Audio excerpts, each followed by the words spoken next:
Terceira parte de Retas Brasil, Rabino Shmuel, Tânia do dia 20 de Menachem Av, no meio do capítulo 6 da Epístola Sagrada do Rebbe. Estamos no assunto de explicar como serve a Deus com a virtude da compaixão que temos na alma, que é a meditação da grandeza de Deus,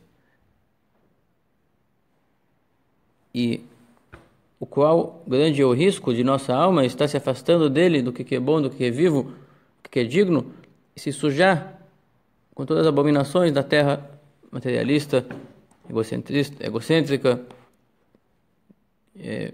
que são corrupções ilógicas, e nós estamos passíveis a se viciar nelas. E por isso pedimos compaixão perante Deus sobre a nossa alma. Então temos que entender a grandeza dele, e entender do que se afasta, para se ter pena da alma que se afasta. A meditação é aquilo que está na reza depois do Ishtabach. Eu toquei com o Sidur aberto na minha frente para repetir essa parte. Falamos na reza Hamei La'aretz, início da Brachot do Shema, aquele que ilumina para a terra, etc, com misericórdia. E aí vem: qual grandes são seus feitos, o Eterno? Todos fizessem com sabedoria. O Rei enaltecido, que estava sozinho desde antes da criação, e está sozinho, sempre esteve e sempre estará sozinho, e nele nada muda. Não vigora nele, a criação do mundo não vigora sobre ele como um fato que muda. É apenas, como diz, num pensamento só o mundo todo foi criado. Numa fala e num pensamento que é insignificante em relação à essência da produção do pensamento e da fala. Então o mundo não ocupa realmente espaço para dizer que ele sofreu alteração. E o tempo também não alterou ele. Que o louvado, elogiado, enaltecido, mais do que os dias do mundo, que é a prevalecimento do tempo. Em Deus não prevalece o tempo, e aí me veio um entendimento que eu queria compartilhar com vocês, que falamos que Deus é a existência mais perfeita que tem, as lacunas não existem nele. Falamos que ele é todo poderoso, é onisciente, quer dizer, tudo consciente, tudo poderoso, e nada de lacuna, nada de falta. Nada limita ele. Tudo nele é o perfeito e o máximo. Então, quando falamos que está acima do tempo, uma meditação que eu queria compartilhar com vocês. Então, para ele, o passado, o presente e o futuro, que são os momentos do tempo, a natureza de nós sentimos tempo, faz que sintamos coisas passadas, coisas presentes e coisas futuras. Em Deus é de uma só vez. Como assim? Então, podemos meditar nisso. Ele tem as qualidades dos três tempos. A qualidade do passado é que se sabe tudo sobre o passado. O futuro não sabemos como será. O presente ainda estamos percebendo. O passado é aquilo que é totalmente percebido e conhecido. Deus tem essa vantagem de ser onisciente, sabe tudo. Porém, o passado já aconteceu. Não tem mais poder de mudar. Deus não tem a lacuna de não poder mudar. Ele também é todo poderoso, que é a vantagem do futuro. Tudo pode. Então, tudo sabe, a vantagem do passado, tudo pode, a vantagem do futuro. E ambos, no presente, não estão vivos. O passado já passou e o futuro ainda não nasceu. Mas para Deus, tudo sabe como o passado, tudo pode como o futuro, e tudo vive, tudo é intensamente experimentado como no presente. Essa é a meditação que me veio, de entrar nos detalhes. Meditação significa desmembrar cada coisa em detalhes, para entender cada vez melhor sobre a grandeza de Deus e despertar uma virtude, um sentimento, a relação a Ele com o coração. E é desse ser total e absoluto que dependemos para existir, e é dele que a alma tem o perigo de se afastar, de desprezá-lo sem perceber, com o espírito de tolice. E pedimos de Deus nos dá força e poder, isso que pedimos adiante na reza. Tenha compaixão conosco, o Senhor de nosso poder, a rocha de nossa salvação, o protetor de nossa existência. Ajude-nos a combater contra o corpo e seus desejos e vencê-los. E aí começa a porção do Tânia de hoje. Existem dois tipos de amor e temor a Deus, 2 graus. Tem o grau do amor e temor que vem, a pessoa meditou, meditação planejada, ele puxou o assunto no pensamento para o lado que vai despertar um específico tipo de amor, ou temor, ou compaixão. Você medita, isso que se aprende no Tânia. Meditar uma meditação planejada, que foca no assunto que vai despertar uma virtude no coração. Por exemplo, gratidão. A pessoa vai juntar temores que ele tinha que não se realizaram e agradecer a Deus por Deus não trazer para ele, que bem poderia acontecer. Ou meditar qual é impróprio é o seu comportamento para gerar um temor envergonhado de Deus, a quem devemos um comportamento melhor do que tivemos, etc. São meditações planejadas. Todas elas é um grau. O outro grau é o amor e temor que veio de Deus como presente, um prêmio. A pessoa se esforça para gerar um amor ou um temor a Deus, ou uma virtude a Deus, e às vezes Deus ajuda e abre para ele as portas muito mais do que a meditação simples da pessoa alcançaria. Daqui a pouco ele entende algo que ele não pensou em entender, que não é do seu poder normal de entender. Abre-se seus olhos, que nem falamos sobre o profeta. Muito se fala que o profeta, ele se esforça no serviço a Deus, entender a grandeza absoluta dele e as coisas abstratas espirituais. E daqui a pouco ele sente que não é mais pessoa que nem as outras. Isso aqui é um presente de Deus. Mudou a sua qualidade de percepção. E agora ele sente coisas, ele vive outro mundo. Sobre isso foi dito, o serviço serviço premiado eu farei o vosso sacerdócio. Assim diz sobre os sacerdotes, sobre cada judeu que também é um sacerdote entre as nações. E toda pessoa no mundo, diz Maimônides, que pode ser um sacerdote. Aquele que se isola das coisas mundanas para servir a Deus é sacerdote. Eu posso até aumentar. Então a pessoa podia até dedicar o seu horário de sacerdócio. Aquele tempo é de Deus. Então aquele tempo é o meu dízimo, aquele tempo é o sacerdócio, aquele tempo é a dedicação. Esse aqui é o nosso apelo.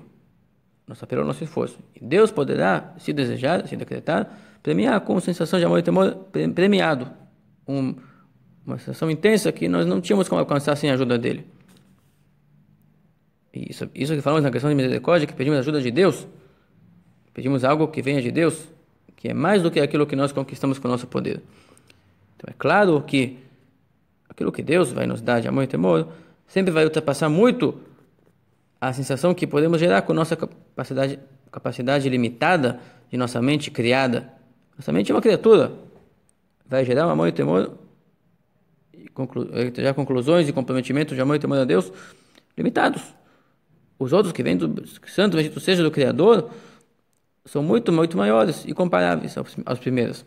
E por isso, elas são chamadas verdade. Como se diz que o carimbo de Deus é a virtude da verdade. Ele é a verdade verdadeira, absoluta, imutável. Verdade verdadeira é aquilo que é imutável e absoluto, que jamais se alterará. Toda a verdade que tem em criaturas é uma verdade relativa.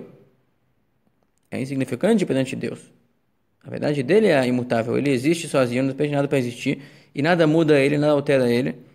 A verdade dele é absoluta.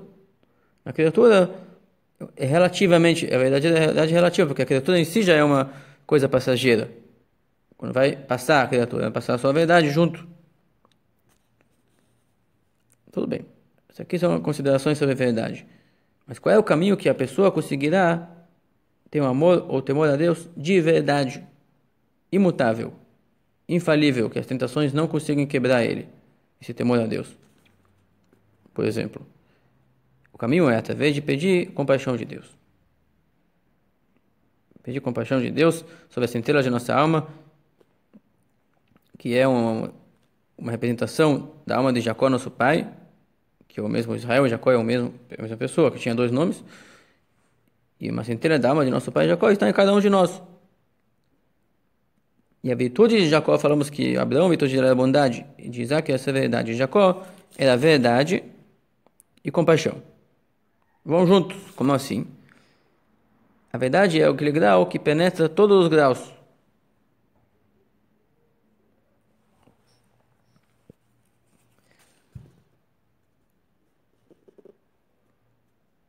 Do grau mais elevado até o mais sublime, mais até o grau mais baixo, digamos assim, o motivo verdadeiro de existir uma faceta assim da realidade é a verdade de cada grau.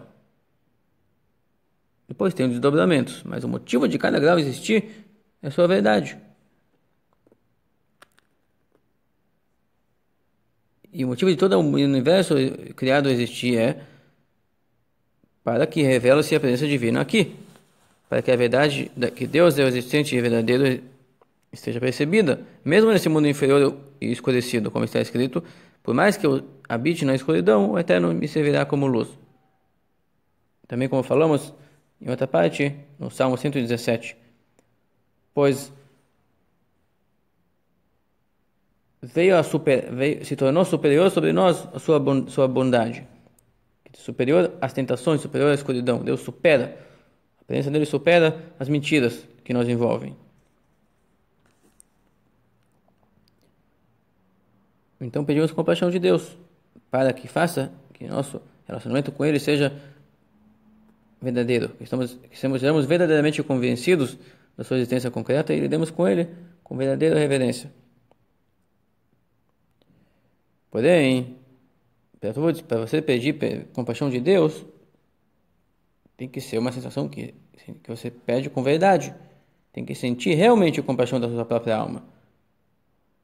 Se a pessoa não se compadece de si, como é que vai pedir compaixão de Deus? E ainda assim, a pessoa está com uma verdade relativa de criatura. Por mais que ele seja consciente da situação, jamais estará com plena consciência. Está mergulhada nas mentiras do mundo, nas ilusões que Deus aplicou nessa criação, para que ela sempre se sinta separada de Deus. Como é que vai pedir de Deus de verdade que se compadeça dele? Qual será a sua moral? O conselho disso é usar o grau da ação. Na ação, as coisas são concretas. Fez ou não fez? Quando fez uma coisa, aquilo está feito, uma coisa total, e não tem retorno. Sensação nossa pode mudar. Ou pode ser ilusão, pode ser baseada em fatos não totalmente verdadeiros, que a nossa percepção não é perfeita, mas o ato é o ato, ele é concreto e absoluto. Então o conselho para você pedir compaixão de Deus é a virtude da tzedakah, que é ter compaixão de outra criatura que não tem suficiente para viver. Deve ajudar a viver pessoas que estão rebaixadas e degradadas. E isso será uma invocação do ser inferior, pedindo a ajuda do ser superior que é Deus, está acenando para ele que você está aderindo que o certo é ter compaixão e o certo é ajudar quem está desfavorecido. E através disso, a pessoa desperta, que Deus vai despertar o sono espiritual dele, vai vir grande misericórdia e bondade suprema que estava oculto até então, e vai se revelar na sua percepção, e vai iluminar com luz e vida verdadeira, com santidade divina para sempre, a pessoa que deu a tzedakah. E por isso a tzedakah é chamado uma plantação. Está escrito: plantem para vocês para a tzedakah, porque ela faz propagar e crescer no coração da pessoa que deu a tzedakah a verdade suprema, a verdade de Deus. Como toda essa epístola sagrada do Rebbe foi feita para fazer arrecadação para a tzedakah para a terra de Israel, que tinha os Hassidim ali, sem condições de se manter.